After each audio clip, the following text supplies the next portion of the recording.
Okay, we are continuing the old 2017 release STAAR test. Here's question number 31. We recognize the exponential function form, y equals a b to the x. We know that a is the starting or initial value, and we know that b is the growth or decay. So when it asks what does the 5 represent, that's in the spot of our a, we know it's our starting or our initial value, d. Moving on,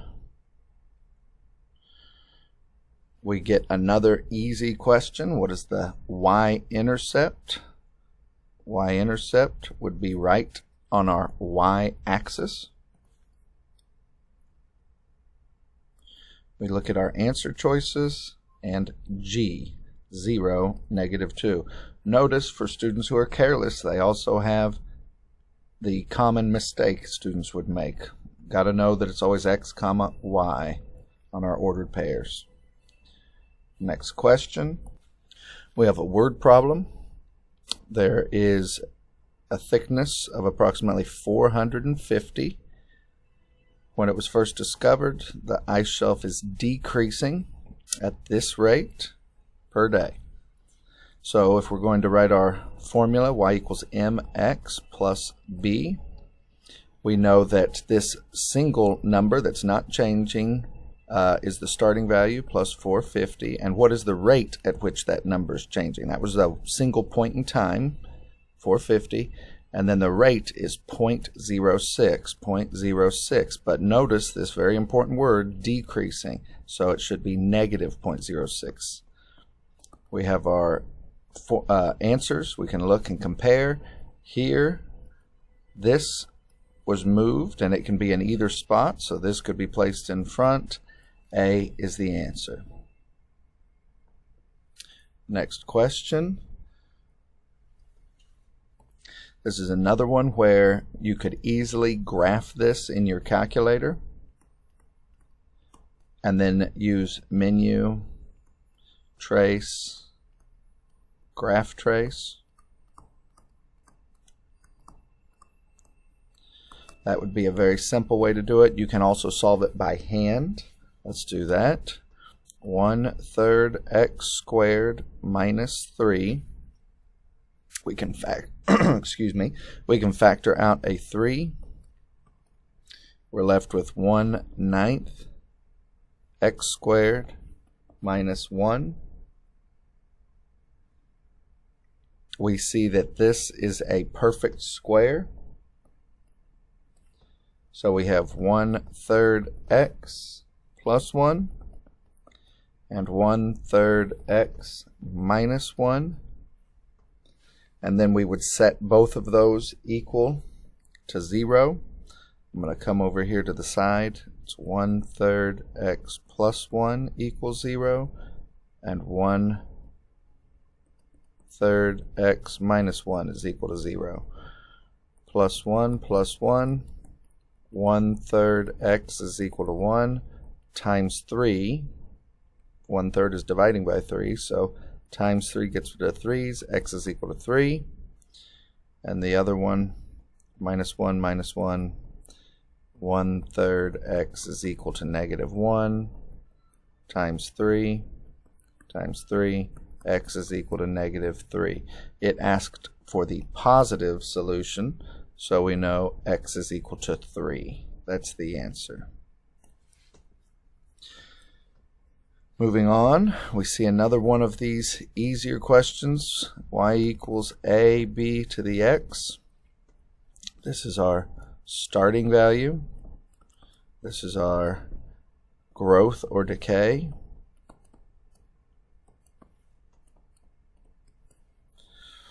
The thing that makes this exponential a little bit harder than the past one is that it is a percentage. When this happens, we need to convert it to a decimal and add or subtract from 1 depending on if it's growing. So the amount of fertilizer in a landscaping company warehouse decreases. So we know it's going to be taken away.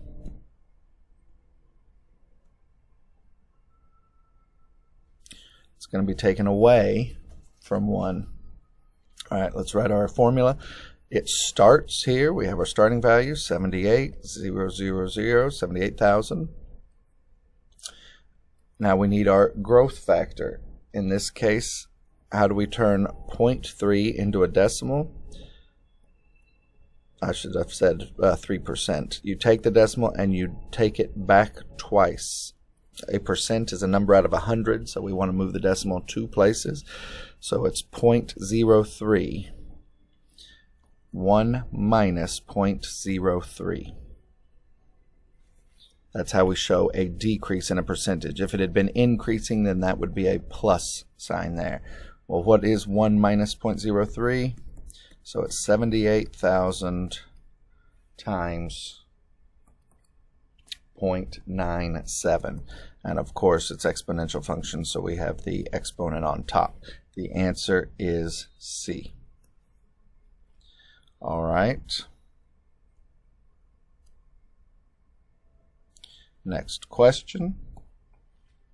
It's asking us for a line that goes through this point and has a slope of 0. It's important that we know what a slope of 0 looks like. You should know that that is a horizontal line. I'm going to draw an axis, and let's plot this point, x comma y. So it's -2, up 7, 1, 2, 3, 4, 5, 6, 7. There's our point. And it has to have a slope of 0. Well, what is a slope of 0? You should know that that is a horizontal line going sideways. Now, if you didn't know that, you can memorize it lots of different ways. Here's Mr. Slope Man.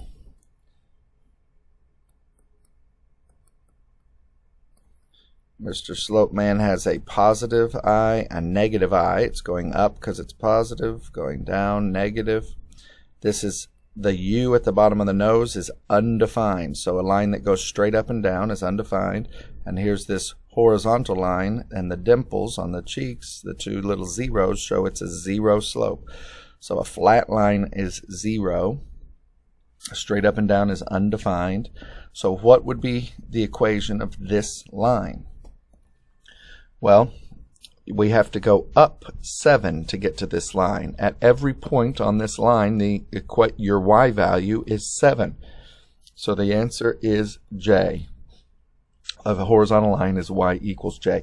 7. You could graph these two at least in your calculator and seen that it would have been one of those. And you should know that x equals would be a vertical line with an undefined slope. All right. It gives us an inequality here. We've already spoken about how the inequality cannot be graphed in the calculator on the STAAR test.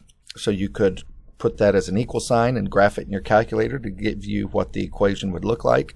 We're just going to do it by the formula y equals mx plus b. So our y-intercept is b, 4, and our slope is up 1, right 3, up 1, right 3, up 1, right 3, up 1, right 3. And to reverse the process, I would go down 1, left 3, down 1, left 3, down 1, left 3. Now, for this symbol, its y is greater than. The big side is facing the y. We read from left to right. We get to the big side first. Its y is greater than or equal to. The equal to part means it's going to be a solid line, and the greater than part means we're going to shade above the line.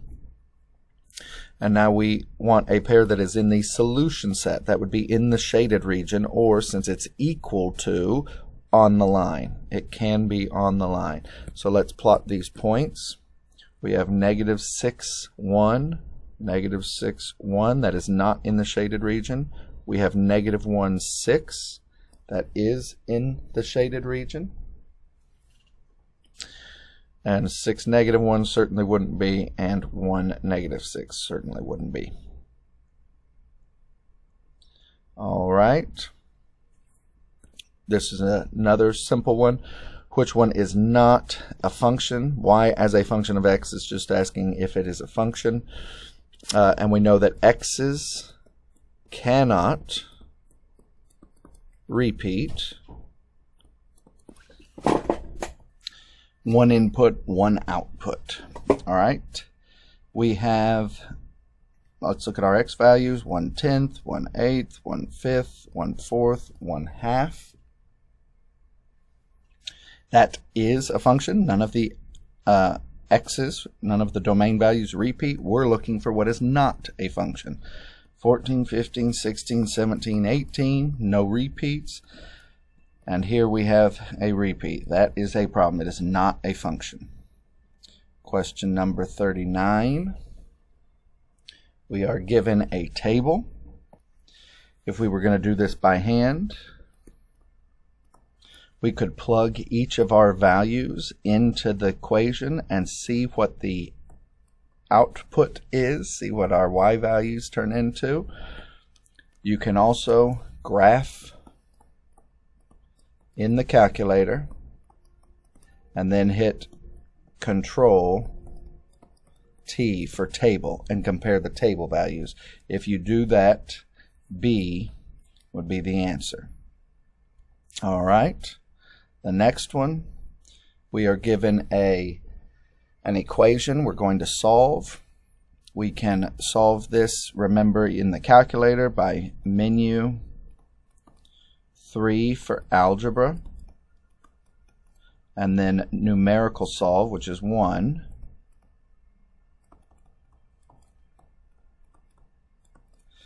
And type in that formula just like you see it, and then at the end put comma x. It would give you the answer. We can also solve it by hand. I'll go ahead and do that. Distribute 0.75x plus 15. You could type that in your calculator and know that 3/4 of 20 is 15 equals 2 plus, we have to distribute again, 0.5x minus 1. That's half of -2 would be -1. We need to combine all of our x's on one side of the equal sign. So we're going to go minus 0.5x minus 0.5x. Those x's cancel. We have 0.25. You can think of quarters. 75 cents minus 50 cents is 0.25x plus 15 equals. And I'm going to combine these two. These are both regular numbers. 2 minus 1 is 1.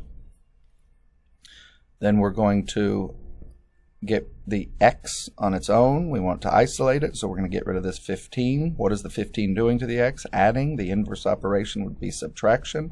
Minus 15 minus 15. 0.25x is equal to -14. And then we are going to divide by 0.25, divide by 0.25. That's the inverse operation of multiplication, which is what it was doing to the x. And then -14 divided by 0.25 is -56. The answer is J. And we'll continue the rest in the next video.